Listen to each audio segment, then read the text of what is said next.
우리 한번 이렇게 인사해 볼까요? 하나님의 축복과 은혜가 넘치시기를 바랍니다.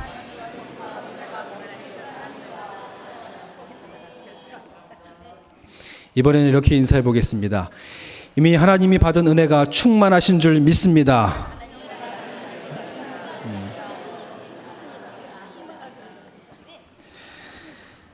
아까 우리 2부 때 인사해 보니까요, 처음 인사에는 조금 식상한 인사 같아서 별로 이렇게 감흥이 없다가 받은 줄로 믿습니다 하니까 얼굴에 웃음이 싹 퍼지면서 내 안에 그 받은 은혜가 이미 있는 것처럼 서로 느끼면서 인사했어요.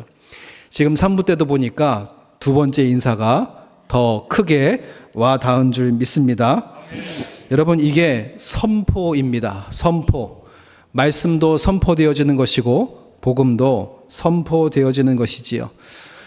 이 예배 시간에 그 선포의 은혜와 역사가 저와 여러분들의 삶 가운데 가득하시기를 주님의 이름으로 축원드립니다. 오늘 말씀의 제목은 주님 한 분만으로입니다. 주님 한 분만으로. 이 제목을 듣자마자 뻔한 얘기 하시겠다, 그럴 수도 있겠습니다. 그런데 우리의 말씀은 항상 우리를 새롭게 또 다른 깨달음을 주시는 줄 믿습니다. 몇 해 전 2018년의 통계에 따르면 SNS에 가장 많이 사용된 단어가 혐오와 분노라는 단어였습니다. 분노가 우리 사회의 기본 정서라도 무방할 만큼 그 시대에 헬조선, 헬대한민국이라고 이야기하면서 이 시대의 시대상이 파편화된 사회, 혐오스러운 사회, 그 분노가 우리의 삶과 우리의 일상 가운데 넘치던 사회의 현상을 이야기하면서 우리의 모습을 한 단어로 표현했던 것이라고 보기에도 무방했던 거지요. 문제는 왜, 무엇 때문에 혹은 누구를 향하여서 분노하는지 그게 분명하지 않았던 것이 문제였다는 겁니다. 우울증 치료를 위해서 병원에 방문한 사람도 또 그 사람을 치료하는 의사도 아무리 상담해보고 그 마음을 파헤쳐 보려고 해도 그 분노의 확실한 대상과 원인을 파악하기가 쉽지 않았다라는 겁니다. 그만큼 분노의 원인이 다양했다라는 뜻이기도 하겠지요. 그렇기에 그런 분노는 쉽게 우리 안에서 해결되지가 않습니다. 원인을 모르면 그 해결 방법도 우리가 찾을 길이 없는 것이지요. 또 어떤 사람들은 그 분노를 마음속에 꾹꾹 담아놓기도 합니다. 잘 참아요. 착한 아이 컴플렉스. 나는 참아야지. 난 하나님의 사람이고 하나님의 백성이니까 표현하지 않고 안으로 꾹꾹 쌓아놓다가 자신이 담는 그릇의 한계를 넘는 순간 참 가엾게도 불쌍하게도 운 없게도 괜히 그 사람을 건드렸다가 큰 화를 당하는 일이 우리 사회 가운데 일어나는 거지요. 때로는 그 화를 당하는 사람이 가장 가까운 사람일 수도 있고 아니면 전혀 상관없는 일면부지의 사람이 그 화를 당하기도 하는 현상들이 우리 안에서 일어납니다. 가정 안에서는 자녀들이 감정의 쓰레기통이 된다는 거예요. 그래서 이 부모들을 향한 상담을 할 때에 자녀들이 감정의 쓰레기통이 되지 않도록 당신들의 분노를 건강하게 해결할 수 있는 방안을 해결하지 않으면 그 감정과 분노의 감정들이 동일하게 누구에게요? 자녀들에게 되물림되어 그들의 삶 가운데 악영향을 미친다는 것입니다. 여러분, 이런 분노가 때로는 그 분노를 파고들어서 가다 보면은 어떠한 마음 가운데 닿게 되냐면 결핍 의식 가운데 닿게 되는 거지요. 다른 사람에겐 다 있는데 나에게만 없는 것 같을 때, 나는 힘들고 어려운데 저 사람은 왜 이렇게 웃고 떠들고 잘 살고 있는지. 옛날 6.25에 한강다리가 무너져서 많은 여인네들이 때로는 남편을 잃고 가정을 잃고 또 무너진 세상에서 한을 풀면서 이 빨래 방망이로 한탄하면서 그 땅을 치고 있는데 저 강 건너편에서 웃음소리가 들려오더라는 거예요. 그리고 분해고 화가 나서 도대체 어떤 얼굴과 판때기들을 가지고 있는 사람들이 이렇게 웃고 떠들고 있는가, 내가 가서 깽판을 놔야겠다라는 심정으로 강 건너까지 가서 그 불빛의 현장을 봤더니 거기에서 사람들이 함께 모여서 예배하고 찬양하고 웃고 떠들고 있더라는 거예요. 야, 너네들은 얼마나 잘 살고 얼마나 행복하길래 이렇게 웃냐? 내가 얘기나 들어보자 했는데 자기보다 더한 사람들이 모여서 슬픔을 나누고 하나님의 말씀을 나누면서 거기에서 성장하고 있더라는 거지요. 그래서 깨달았습니다. 내가 부족해서가 아니라 내가 지금 주신 은혜를 누리고 있지 못하는 것이구나. 그래서 하나님을 만나고 하나님을 경험했다는 한 여인의 간증을 제가 들은 적이 있습니다. 그리고 또 어떤 때 분노가 치밀어 오릅니까? 다른 사람은 잘 나가고 있는데 나는 안 될 때. 나 혼자라면은 하루에 한 끼로라도 자족할 수 있는데 어떤 순간에 분노가 일으키느냐? 나는 한 끼 먹고 이걸로 만족하다고 나는 행복합니다. 나는 감사합니다 하고 있는데 옆에서 하루 세 끼를 먹고 있어요. 비교하다 보니까 화가 나고 뿔딱지가 나는 겁니다. 뭔가 빼앗긴 느낌이 드는 거죠. 그리고 내 안에 뭔가 잘못된 게 있는가? 아무리 나를 살펴보고 둘러봐도 잘못된 게 없고 내가 쟤보다 못한 게 없어요. 그럴 때 더 분노가 일어나는 것이지요. 여러분, 지금 여러분의 마음을 잠시 잠깐 들여다보시기 바랍니다. 물론 여러분 마음 어떻습니까? 저는 하나님의 은혜로 행복합니다 라고 내 바람을 얘기할 수도 있습니다.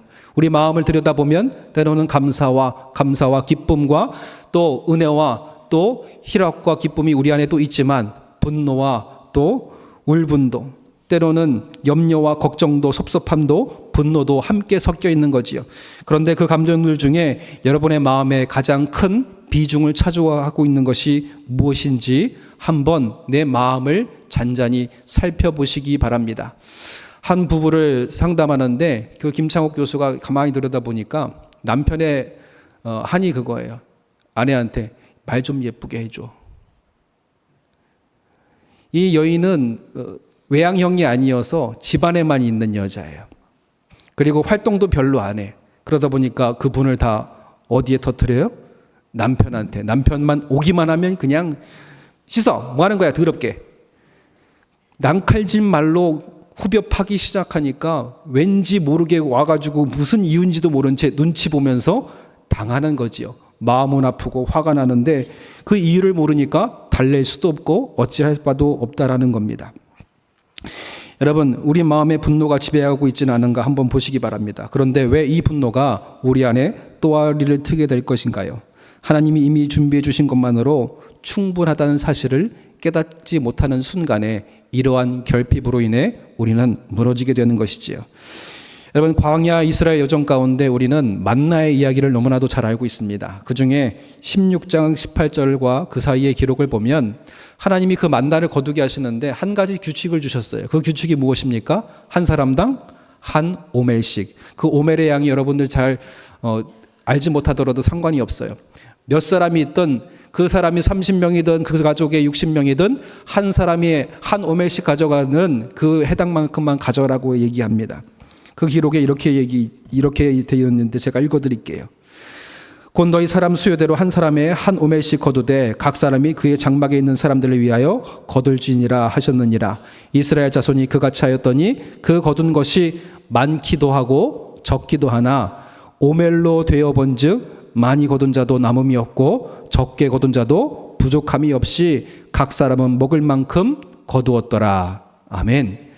거기에서 가져간 사람들 때로는 많이 거둬가는 것 같아요.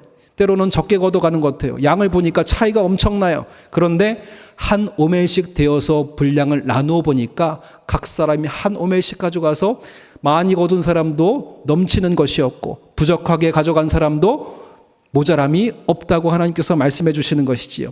하나님이 부어주시는 은혜가 이와 같다라는 겁니다. 오늘 한날에 우리에게 주신 은혜가 이와 같은 줄 믿습니다. 하나님이 우리에게 주신 것이 충분하다는 사실을 깨닫고 그것으로 즐거워하고 그것을 나누고 축하하고 감사해야 할 일이 우리 안에 있어야 한다는 것이지요. 특별히 여섯째 날을 하나님께서 어떻게 행하게 하십니까? 그 다음 날 안식일의 것까지 두 오멜을 거두게 하셔서 안식의 날은 다른 거두는 일에 열심을 다하지 않아도 하나님의 은혜를 누릴 수 있도록 허락해 주시는 거지요. 이전에 똑같이 행하면은 어떻게 돼요? 두 오멜씩 얻었다가 남겨둔 것이 썩거나 냄새가 나서 먹을 수 없게 되었는데 이 안식일 날만큼은 하나님께서 두 오멜을 거두어서 일하지 않는 열심을 거두지 않아도 투쟁하지 않아도 노력하지 않아도 지금 주신 하나님의 은혜의 충만한 기쁨을 누릴 수 있는 은혜를 우리에게 허락해 주셨다는 것입니다. 여러분, 안식일이 무엇입니까? 일주일 동안 열심히 일하면서 빠졌을지도 모르는 결핍 의식, 내가 남보다 비교하는 의식, 하나님이 은혜 받은 은혜가 내게 있는데도 불구하고 그 은혜를 발견하지 못하고 다른 이들을 바라보면서 탄식하고 있는 우리의 분노를 잠재우는 시간이 이 안식일에 하나님을 만나고 예배하는 시간인 것을 우리에게 전하고 있는 것이지요. 아브라함, 여호수아, 헤셀이라는 사람은 안식이라는 자기의 책에서 안식의 부분을 이렇게 설명하고 있습니다. 제가 읽어드릴게요. 자유를 위해 떼어놓는 한 주일에 한 날. 무엇을 위해서? 자유를 위해서. 여러분들이 묶인 바를 위해서 나를 그 모든 끈으로부터 떼어놓는 한 날이 바로 안식일이라고 얘기합니다. 또 곧잘 파괴의 무기로 둔갑하는 도구들을 사용하지 않는 날. 세상에서 파괴하기 위해서 내 열심 가운데 누군가를 상처 주고 아프게 했던 모든 도구들을 내려놓는 날이 안식일이라는 거지요. 자신을 돌아보는 날, 속된 것을 멀리하는 날, 형식적인 의무에서 벗어나는 날, 기술 문명의 우상들을 숭배하지 않는 날, 이익을 얻고자 동료 인간 및 자연 세력과 싸우다가 휴전하는 날, 그날이 바로 안식일이다. 이 아브라함, 요한, 헤셀은 이렇게 정의하고 있는 것이지요. 여러분 스스로에게 다시 한번 질문을 던져보시기 바랍니다. 나는 왜 일하고 있는가? 필경 그 대답은 뭔가 부족하다고 여겨서이고 또 뭔가 모자라다고 생각하기 때문일 것입니다. 그게 돈일 수도 있고 권력일 수도 있고 쾌락일 수도 있고 나만의 개인의 만족일 수도 있는 것이지요. 때로는 다른 사람에게 인정과 칭찬을 위해서 일하기도 하고 또 조금 더 열심히 일하면 내 부족함을 채울 수 있을 것이라는 또 일말의 희망을 가지고 우리가 일을 합니다. 그러면 우리의 삶은 좀 더 행복해질 것이라고 우리는 생각하는 것이지요. 우리가 매일 접하는 상업 광고가 있습니다. 어떤 통계에 따르면 성인 한 사람이 상업 광고에 노출되는 횟수가 하루에 3,000번이라는 거지요. 우리가 하나님의 말씀을 듣고 마음에 닿는 순간이 이렇게 많을까? 비교하면서 생각해 보기도 하는 거예요. 이렇게 상업 광고에는 수천 번, 수만 번 일주일 동안 쌓이면서 접하게 되는데 하나님의 말씀은 하나님에 대한 우리의 마음과 바람과 우리의 시선은 많이 떠나 있는 것을 보게 되는 거지요. 여러분 그러면서 이 상업 광고들이 우리 안에 결핍 의식을 계속 심어주는 거. 너 이거 있지? 이거 있어? 이거 없지? 이거 없으니까 네가 행복하지 않은 거야. 예쁜 파운데이션, 여성들은 좋은 화장품이 없어서 네가 불행한 거야 라는 인식을 심어주고요. 남자들에게는 네가 이 좋은 차가 없어서 불행한 거야. 어떤 광고에서는 이 차를 광고하는데 누군가 내게 어떻게 지내냐고 물을 때 이 차로 대답했다라고 얘기하는 거죠. 또 음료 광고는 어떻습니까? 그 음료 광고를 하도 많이 듣다 보니까 치킨 먹을 때, 야구장 갔을 때에, 또 스포츠 활동할 때에 이 음료수가 구비되지 않았으면 뭔가 잘 준비되지 않은 것처럼 느끼는 우리를 발견하는 거지요. 차는 다 사야 할 거고 또 집안에 코드 없는 청소기도 있어야 될 것 같고요. 아이들이 있는 가정이라면 아이들을 응당 사랑하고 아이들을 아끼는 아버지 어머니라면 공기청정기를 하나 사두어야 된다는 인식을 우리 안에 심어놓고 그거 안 사주면 아이를 안 사랑하는 것처럼 느끼게끔, 그래서 저거를 사줘야만 아이를 사랑한다. 애들을 데리고 놀이공원에 가야만 아이들을 사랑하는 거다. 그 결핍 의식을 우리에게 심어주는 겁니다. 그래서 그것을 채우기 위해서 나아가는데 여러분 이 상업 광고에서 우리에게 얘기하는 이 결핍 의식을 채웠을 때의 만족의 그 만족도, 그 유통기한은 너무나도 짧다라는 거예요. 언젠가 한 권사님 남편이 그렇게 차를 보러 다니는 거예요. 독일의 비사의 차를 그렇게 아끼고 사랑하면서 언젠간 저 차를 살 거야 하면서도 몇 년 동안 차를 사지 않아요. 그렇다고 돈이 없는 게 아닙니다. 매일 그 자동차 매장에 가서 영업사원을 얼마나 괴롭혔는지 이제 그 매장에 들어와도 거들떠도 안 보고 차를 만져도 신경도 안 쓰는 거예요. 그래서 이 권사님이 창피해서 아니 차를 살면 살고 말려면 말 것이지 왜 건이 여기 와가지고 영업사원 괴롭히게 만들고 그러냐. 그랬더니 그분이 그러는 거예요. 사는 순간 만족감이 떨어질 것 같아서. 그 애틋한 마음을 간직하고 싶은 마음에 바라보기만 하고 여기서 쓸어 담기만 한다는 거예요. 이분도 아는 거지요. 사고 나면 그 만족이 오래가지 못한다는 것을. 여러분 성경이 우리에게 말하는 진실은 무엇일까요?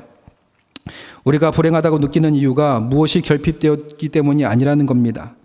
하나님은 이미 우리에게 필요한 모든 것을 창조 시점에 우리에게 다 맡겨주셨습니다. 우리가 함께 모여 예배하고 있는 이유는요, 이 사실을 다시 기억하고 나누기 위함인 거지요. 그래서 인사하는 겁니다. 하나님의 은혜가 충만하시길 바랍니다. 하나님의 은혜가 이미 가득한 줄 믿습니다. 이 선포를 하면서 다시 한번 우리의 결핍 의식을 주님 한 분만으로 만족할 수 있는 은혜의 자리로 내 삶과 영혼을 이끌어 가는 겁니다. 여러분, 우리가 살아가는 이유가 뭔가를 채우기 위함이 아니라 이미 채워진 상태에서 나누고 베풀고 섬기기 위함이라는 사실을 우리가 이 안식일 가운데 깨달아야 할 줄 믿습니다. 상업 광고가 전하는 복음은 야, 이것을 가지면 행복해이지만 성경이 하나님의 복음이 전하는 행복은 너는 이미 행복하다입니다. 여러분, 우리 옆 사람에게 다시 한번 선포해 보시면서 축복하겠습니다. 당신은 이미 행복한 사람입니다. 당신은 이미 은혜가 충만한 사람입니다. 여러분, 이 복음이 우리 안에서 자주 선포되어야 우리가 결핍의식에서 자유함을 누릴 수 있습니다. 왜 우리가 이 복음을 자주 듣고 왜 우리가 이 복음을 매일매일 선포해야 되는가, 그 이유를 살피면서 은혜를 나누고자 합니다. 첫 번째로, 복음을 자주 들어야 우리가 결핍의식의 불행에서 벗어날 수 있기 때문입니다. 복음을 자주 들어야 우리가 이 결핍의식의 열매, 결핍을 통해서 이루어진 그 열매가 무엇이었습니까? 분노와 좌절과 세상을 향한 탄식과 아픔, 날카로운 우리의 입술이었던 것을 보게 되는 거지요. 여러분, 결핍의식을 품은 채 사는 것이 얼마나 불행한 결과를 가져오는가, 창세기 3장과 4절의 이야기를 통해서 우리에게 전하고 있습니다. 창세기 3장과 4장에 보면 여러분이 알고 있는 아담과 하와가 어디에 눈독을 들이고 있습니까? 하나님이 먹지 말라고 말씀하신 동산 중앙에 있는 선악을 알게 하는 나무를 향하여서 마음에 눈독을 들이기 시작하는 거예요. 수만 가지 수천 가지 다 하나님께서 이들에게 허락해 주셨고 충만하게 누릴 수 있도록 주님이 베풀어 주셨어요. 그런데 어느 날 사단이 찾아와서 그들의 마음과 시선을 어디에 집중하게 만드는 거예요? 그들이 갖지 못한 선악을 알게 하는 나무에 집중하도록 그의 마음을 자꾸 빼앗아는 거죠. 여러분, 김영복 목사님이라는 분이 이 부분을 이렇게 재미나게 표현했어요. 어떤 애들이 초등학생 수준은 이렇게 얘기합니다. 목사님, 하나님 조금 이상하시다. 왜? 아니, 어차피 안 줄 거 그냥 만들지 마시지. 왜 만들어 놓고 괴롭게 하세요? 아이들의 시선이 이거였다면 이 김영복 목사님은 이 부분을 이렇게 얘기하고 설명합니다. 이것은 마치 거대한 식품전에 진열되어 있는 음식들이 모두 손님들에게 허락되어 있는데 카운터 한쪽에 놓인 주인의 도시락만큼은 허락되지 않은 것과 같다라는 거죠. 여러분, 좀 마음에 와닿으십니까? 하나님께서 자기 도시락 이따가 먹으려고 딱 이렇게 준비해 놓으셨어요. 이건 내 거야. 그리고 야, 다른 거 다 먹어. 이거보다 더 좋은 거 훨씬 많아. 그리고 베풀어 주셨는데 자꾸 내 도시락에 젓가락질을 해대면 얼마나 화가 나실까요? 물론 이건 인간적인 부분에서 하나님을 생각한 부족함이지만 여러분, 우리가 분명히 누릴 것은 하나님께서 이미 주셨다라는 겁니다. 처음에 아담과 하와는 모든 것에 만족했어요. 충족의식으로 살아갔습니다. 아무런 결핍을 느끼지 못했는데 시간이 지나면서 그의 마음에 결핍의 의식이 싹트기 시작하는 거예요. 누구로 인하여서? 사단의 유혹으로 인하여서. 여러분, 우리로 하여금 범죄를 하도록 유혹하는 것이 바로 사단이지요. 베드로가 말한 것처럼 우는 사자와 같이 삼킬자를 찾아 오늘도 혹시 여전히 흐트러뜨릴 만한 사람이 없는가를 살피고 있다는 것입니다. 우리의 마음에 죄를 향한 욕망이 있기에 사단도 우리를 흔들려고 다가오는 것이지요. 그렇기에 예수님이 가르쳐 주신 것처럼 시험에 들지 않게 기도하고 악에서 우리를 구하여 주시옵소서 매일매일 하나님의 말씀과 복음을 선포하며 우리의 자유와 해방을 위해서 나아가야 할 줄 믿습니다. 여러분, 또 가인과 아벨의 이야기에서 결핍을 의식을 가진 자와 충족 의식을 가진 자의 삶의 행태와 그 끝자락이 달라지는 것을 우리는 만나게 되는 거예요. 여러분, 가인의 경우도 마찬가지입니다. 동생 아벨의 제사는 받아들여지고 자신의 제사는 받아들여지지 않았어요. 성경을 보면 가인이 몹시 화가 나서 얼굴빛이 달라졌다라고 쓰여 있습니다. 여러분, 분노의 그 끝자락을 찾아보니까 그 마음에 무엇이 깃들어져 있다고요? 결핍의식. 그 결핍으로 인하여서 그 분노가 가인의 마음에 이르렀고 이 가인의 분노가 도리어 땅을 향하고 하나님을 향하고 동생 아벨을 향하여서 범죄하게 이르게 된 것을 우리는 보게 됩니다. 하나님은 이 가인을 향하여서 네가 어찌 화를 내느냐? 올바른 일을 행하였다면 어찌 네 얼굴빛이 달라졌느냐? 네가 올바르지 못한 일을 하였으니 죄가 너의 문에 도사리고 있도다. 하나님 말씀하십니다. 결국 이 가인은 인류 최초의 살인자가 되고 만 것이지요. 여러분, 그런데 아벨은 어떻습니까? 그도 얼마나 많은 것들로 만족할지 우리의 지금의 기준으로 보자면 그의 결실도 그렇게 많지 않았을지도 모릅니다. 그런데 이 아벨은 하나님 주신 것으로 만족한 기쁨을 누리면서 그 만족한 기쁨을 뛰어넘는 은혜를 하나님께 감사의 표시로 올려드리는 것이 주님께 만족이 된 것이지요. 여러분, 분노의 본질에 이것처럼 명확하게 우리 안에 이야기를 하는 것은 없습니다. 우리가 분노에 압도당하고 결핍 의식으로 인해서 휩쓸리게 된다면 저 가인과 같은 형국에 처하게 될 것입니다. 그러나 하나님 주신 은혜로 만족하며 나아갈 때에 우리 매일의 일상은 하나님께 기쁨이 되게 될 수 있을 줄 믿습니다. 여러분, 우리의 마음에 결핍 의식, 매사에 비판적일 가능성이 크고 또 충족 의식으로 살아가는 사람들은 매사에 긍정적인 가능성이 큰 것이지요.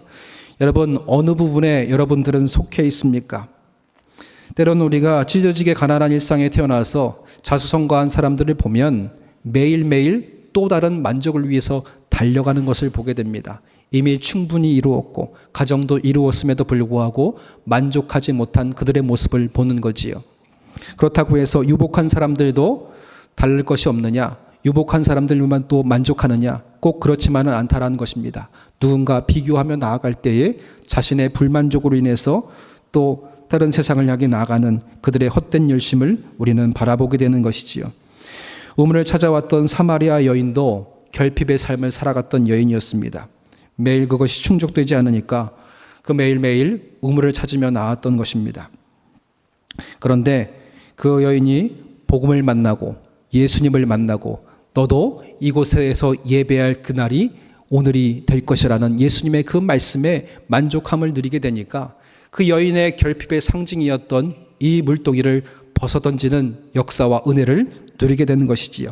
복음을 만나니까 낯선 이에 대한 경계도 사라집니다. 낯선 이를 만날 때마다 예수님을 만나면서 그의 마음에 있는 분노가 예수님을 향하기도 했는데 이 복음을 만나니까 경계의 눈빛도 사라지게 되었고요. 자신을 향하여서 찾아오는 모든 사람들을 막았던 경계가 그 모든 것이 풀려지고 자신들이 내게 찾아왔던 그 선을 넘는 것들을 부정하게 여겼던 이 여인이 선을 넘어서 누군가에게 다가가는 놀라운 역사를 우리는 만나게 되는 것이지요. 복음을 만날 때 도리어 그 경계와 선이 무너지고 은혜에 충만한 자신 안에 흘러넘치는 이 기쁨을 동네에 가서 여인에게 전하는 것을 우리는 발견하게 되는 것이지요.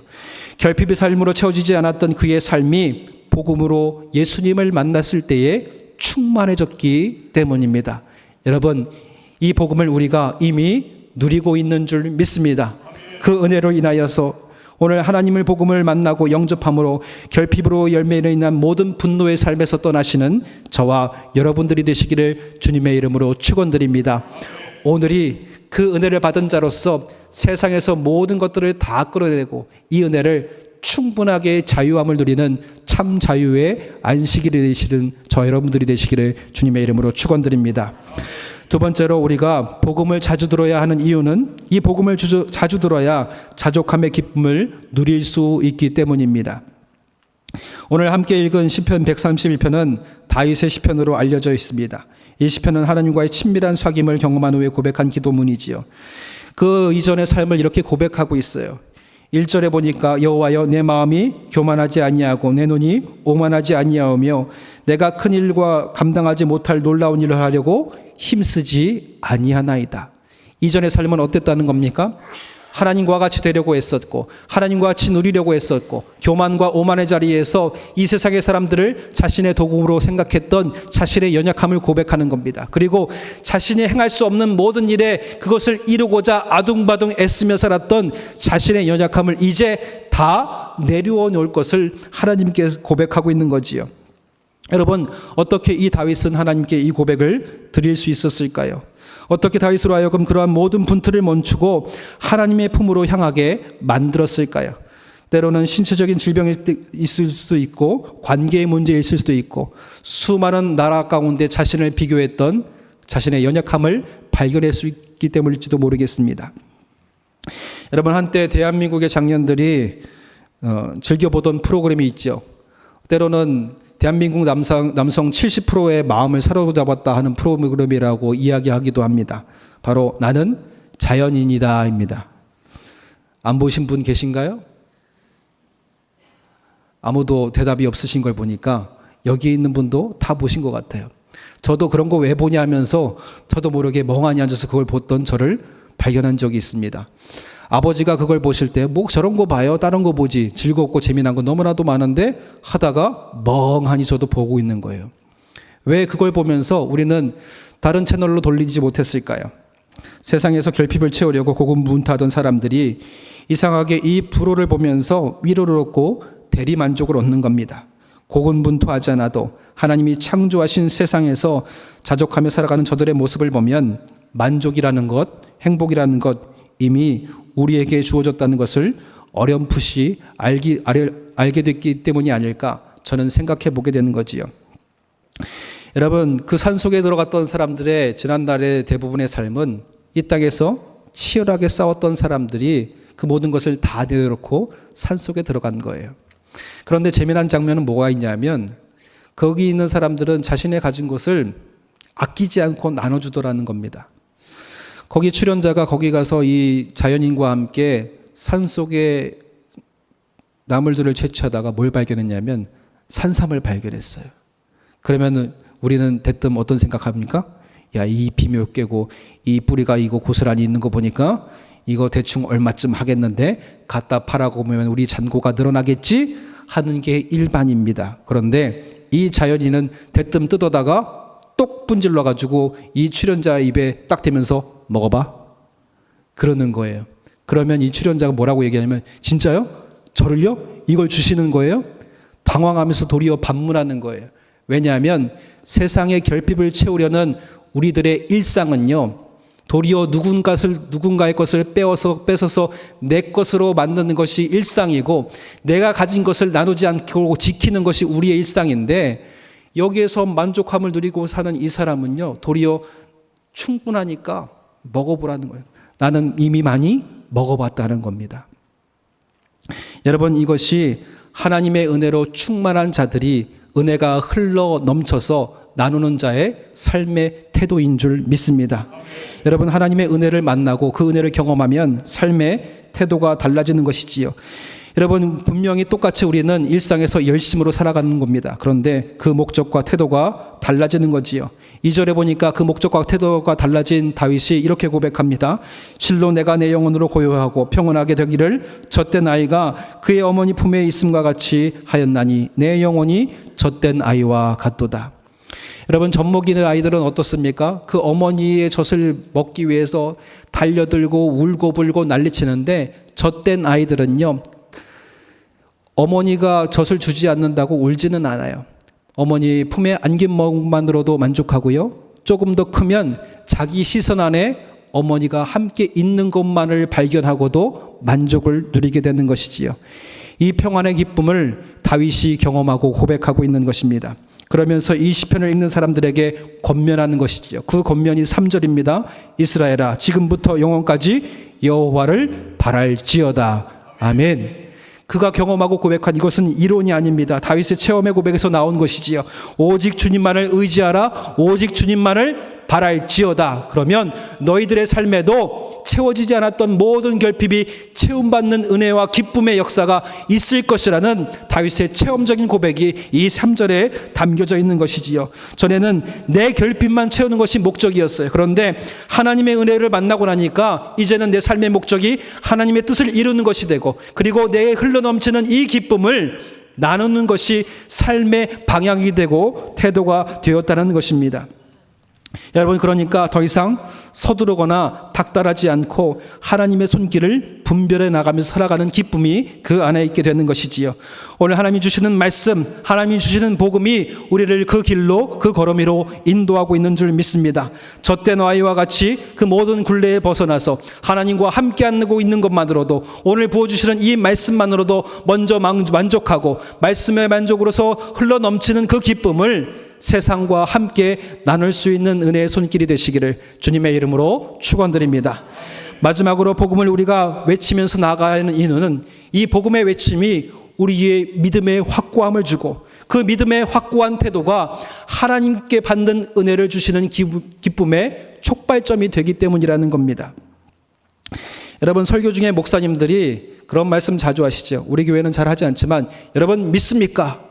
특별히 부흥 강사들이 와가지고 믿으시면 아멘 하시기 바랍니다. 그러면 할렐루야 아멘 하는데, 언젠가 한 목사님이 믿어지지 않으신 분들 아멘 하세요 그랬더니 앞에 있던 졸동 권사님이 깜짝 일어나가지고 아멘 그러는 거예요. 여러분, 아멘이요, 때로는 무의식적인 반응이 될 때도 있다라는 거예요. 우리가 제가 믿습니다. 네, 믿습니다. 영혼이 없어요. 하나님은요, 우리 아멘의 고백 속에 우리의 영혼을 싣기를 바라고 계시는 줄 믿습니다. 복음은요, 우리의 이 고백들이 허공을 치는 소리가 아니라 무게 있는 말씀, 확고한 믿음의 고백이 되기를 하나님은 원하고 계시는 것이지요. 그래서 우리가 우리의 믿음의 이 확고함을 위해서 계속해서 복음을 선포해야 되는 거예요. 결핍의 의식 가운데 있는 우리들의 삶에 내 영혼에 이 복음을 선포해서 우리의 고백이, 우리의 아멘이 헛되지 않도록 다시 한번 우리를 일으키는 거지요. 다윗도 내 영혼아 깰지어다, 내 영혼아 깰지어다. 누구를 향하여서? 나 스스로의 영혼을 향하여서 고백하고 선포했던 것을 우리는 보게 됩니다. 우리에게도 이런 훈련이 필요한 것이지요. 우리가 복음을 선포하는 것은 우리에게 믿음의 훈련이 되기도 합니다. 여러분, 우리가 믿음의 조상이라고 말하고 있는 아브라함은 어떻습니까? 처음부터 그 믿음의 조상이라고 합당한 걸음을 걸었는지요? 때로는 가뭄이 들었을 때에, 가물었을 때에 하나님이 주시는 축복을 기대하지 못하고 하나님 한 분만으로 만족하지 못하고 우상이 가득한 저 애굽을 향해 걸어가기도 했고, 하나님이 함께 하시고 동행하심에도 불구하고 자기 아내를 누이라고 속이는 우를 범하기도 했습니다. 그렇게 삐그덕거리면서 갔던 이 아브라함이 믿음의 확고한 자리에 섰을 때에 놀라운 은혜가 그의 인생 가운데 선포되어지는 거지요. 하나님이 분명히 약속하셨습니다. 너의 자녀들이 하늘의 별과 같이 저 땅의 모래와 같이 많아질 것이다 라는 이 하나님의 역사의 시작이 언제부터 이루어졌는가? 그가 자신의 자녀를 하나님께 온전히 바칠 때에 하나님께서 사자를 보내어서 선언하시지요. 내 손을 대지 말라. 그에게도 아무 일도 하지 말라. 내가 내 아들 내 독자까지도 내게 아끼지 아니하였으니 내가 이제야 내가 하나님을 경외하는 줄을 아노라. 하나님이 그 믿음의 확고한 행함을 보고 선언하시고 그 믿음대로 주시는 축복을 역사하시는데, 이제 그의 후손들이 이스라엘을 이루는 축복을 아브라함을 통해서 누리게 하신 것이지요. 여러분, 우리가 아멘 했다면 그 아멘대로 행하는 믿음의 결단이 우리 안에 있어야 할 줄 믿습니다. 여러분, 한나의 믿음의 행동에서도 이를 발견하는 거지요.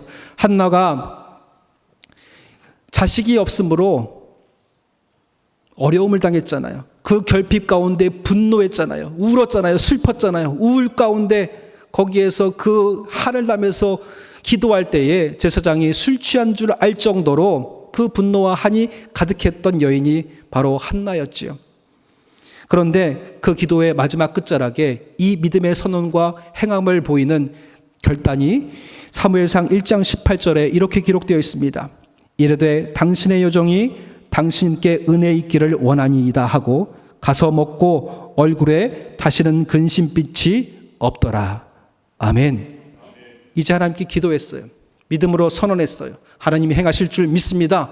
그리고 이 일에 대해서는 더 이상 내가 걱정하지 아니하고, 누가 행하실 줄 믿고 하나님이 행하실 줄 믿고 믿음으로 나아가서 실제로 그 믿음이 마음속에 새겨지니까 더 이상 그것으로 인해서 슬퍼하지도 않고 근심하지 않더라는 겁니다.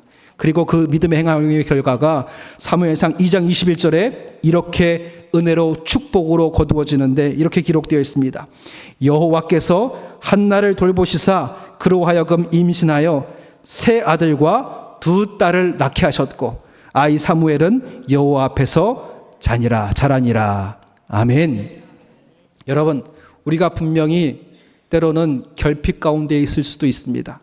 하나님이 은혜 받은 자이고 이미 은혜 받은 줄 믿습니다라고 오늘 우리가 선포했는데도 여전히 재정적인 궁핍이 있고 또 여전히 환난과 핍박이 있고 여전히 어려움이 있고 다른 사람과 비교했을 때 부족한 나를 발견하게 되는 거지요. 그런데 그 부족한 가운데 하나님께서 요구하시는 것이 우리의 믿음인 줄 믿습니다. 하나님께서 행하실 것이다. 하나님께서 행할 것이다. 이 은혜를 경험한 사람이 다윗이 3절에 한 고백이 이런 거예요. 너는 지금부터 영원까지 여호와를 바랄지어다. 그 믿음을 가지고 하나님께 나아가고 고백하고 그 믿음대로 세상에서 행할 것을 다윗은 종용하고 있는 것이지요. 여러분, 지금부터 이 믿음의 고백으로 우리가 나아가야 할 줄 믿습니다. 우리 한번 고백해 보겠습니다. 주님께서 하시는 줄 믿습니다. 주님께서 행하십니다. 주님께서 채우십니다. 여러분, 매일매일 복음을 들으며 그 안에 거할 때에 이 선포가 우리를 살게 하게 이끄실 줄 믿습니다. 마태복음 6장 31절에 우리가 잘 알고 있는 말씀이 있지요. 염려의 얘기를 무엇을 먹을까 무엇을 맞을까 염려하지 말라. 이는 다 이방인들이 구하는 것이라 너희 하늘 아버지께서 이 모든 것이 너희에게 있어야 할 줄을 아시느니라. 아멘. 내 삶에 결핍이 있을지라도 이 또한 하나님이 채우시고 행하실 줄을 믿고 저 아브라함과 같이 저 한나와 같이 믿음으로 선언하고 선포하며 그대로 행하시며 하나님의 은혜와 축복과 충만한 기쁨 가운데 누리시는 저와 여러분들이 되시기를 주님의 이름으로 축원드립니다. 바로 이것이 안식일 날 주님 한 분만으로 만족할 수 있는 기쁨을 누리는 하나님의 백성의 삶의 모습인 것이지요. 세상에 나가서 이 담대함으로 행하시는 저와 여러분들이 되시기를 주님의 이름으로 축원드립니다. 기도하겠습니다. 사랑의 하나님 아버지 감사합니다. 우리도 연약함을 발견합니다. 세상에서는 우리를 향하여서 결핍을 채우는 것이 행복이라고 얘기하지만 하나님은 그 모든 채워야 할 은혜와 축복이 우리에게 있다 말씀하십니다. 아버지 하나님, 우리의 부족함을 향하였던 우리의 연약함의 시선이 내게 부어주신 축복 안에 머물게 하여 주시옵시고 때로는 결핍 안에 있을지라도 저 한나와 같이 아브라함과 같이 믿음으로 선언하고 행함에 하나님의 은혜와 축복 우리에게 부어주시는 충만한 역사를 누리게 도와주시옵소서. 이스라엘아, 너희는 이제부터 영원까지 여호와를 바랄지어다. 하나님께서 행하시는 줄 믿습니다. 하나님께서 역사하시는 줄 믿습니다. 하나님이 채우시고 부어주실 줄 믿습니다. 매일매일 이 복음을 선포하며 우리의 영혼을 향하여 선포하게 하여 주시옵시고 세상의 결핍의 의식에서 벗어나 하나님이 주신 충만한 은혜 가운데 매일매일 기쁨의 하루를 살아가는 당신의 백성 되게 하여 주시옵시고 이 안식일이 그 한날의 기쁨을 충족하게 되는 은혜의 한날 되게 도와주시옵소서. 오늘 그 기쁨을 우리로 만족하게 역사해 주실 것을 믿사오며 감사드리며 예수님의 이름으로 기도드렸사옵나이다. 아멘.